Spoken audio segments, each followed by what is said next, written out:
আপনারা জানেন আমাদের কিন্তু এখন একটা রিক্রুটমেন্ট হচ্ছে, যেমন কৃষি গবেষণা ইনস্টিটিউটে, তারপরে ধান গবেষণা ইনস্টিটিউটে, তারপরে পাট গবেষণা ইনস্টিটিউটে, বিআইএফসিতে।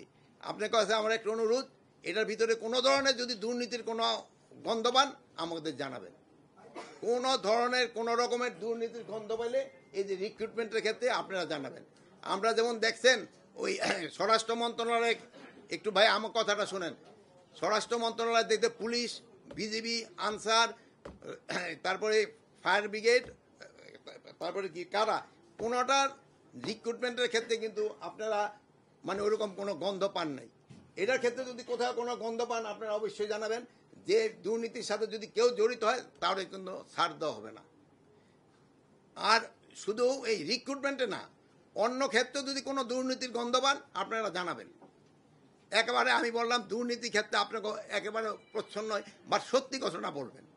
অনেক সময় আছে অনেকে শত্রুতা বশত, যেমন হয়তো আপনি একজন পোস্টিংয়ের জন্য আসছেন, আমি ওই পোস্টিংটা করে দিই, আপনি একটা রিপোর্ট করে দিলেন, এরকমও কিন্তু ভাই হয় আমগো বাংলাদেশে।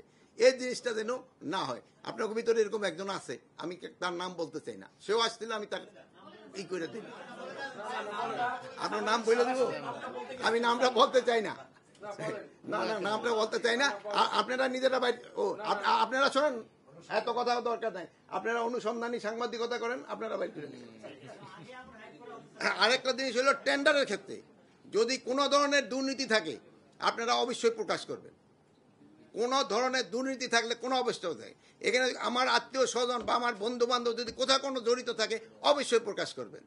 আমার ক্ষেত্রে যদি কোনো দুর্নীতি থাকতে অবশ্যই প্রকাশ করে দিবেন, যে এইটার ক্ষেত্রে স্যার এইটা এখানে দুর্নীতি হয়েছে, এখানে আপনার মামাতো ভাই আসিল, এখানে আপনার ভাই আসিল, এখানে আপনার ছেলে আসিল, অবশ্যই প্রকাশ করবেন। তা না হলে এই দেশে কিন্তু দুর্নীতি কমবে না। আমাদের রন্ধে রন্ধে দুর্নীতি ঢুকে গেছে, আমরা সমাজ থেকে কিন্তু দুর্নীতি কমাইতে পারিনি, সত্যি কথা যেটা।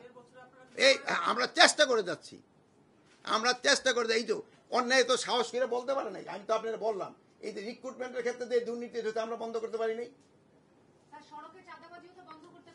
সড়কে চাঁদাবাজি বন্ধ করতে পারবে না, অনেকটা কমে আনতে পারছি, পুরাটা তো এই টেনুরের বাট আমরা চেষ্টা করে যাচ্ছি।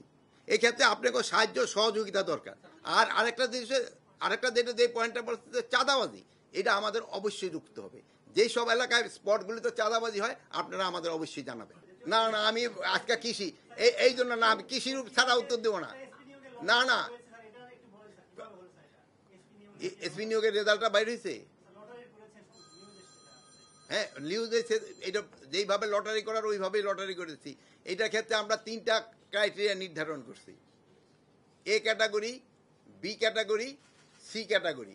এটা করা হয়েছে জেলার আয়তনের বেসিস না, আমরা ওই আইন শৃঙ্খলা পরিস্থিতির উপর নির্ভর করে এবং ওই জেলাগুলি নির্ধারণ করে তারপর আমরা এসপিদেরও ওইরকম করছি, কারে করে দিব। প্রথম হলো আমাদের টোটাল এসপি ছিল মনে 64 এই জেলায়, তো 64-এর থেকে আমরা 15 আর 3 18 জন আমরা উঠে আনছি। 18 জনের জায়গায় আমরা নতুন জন দিছি, আর যারা পুরানো ছিল ওখানেই। তারপরে ওই লটারি করে যারটা যেই জেলায় যার কপাল আসছে ওই জেলা ছেয়ে পড়ছে ইনশাল্লাহ।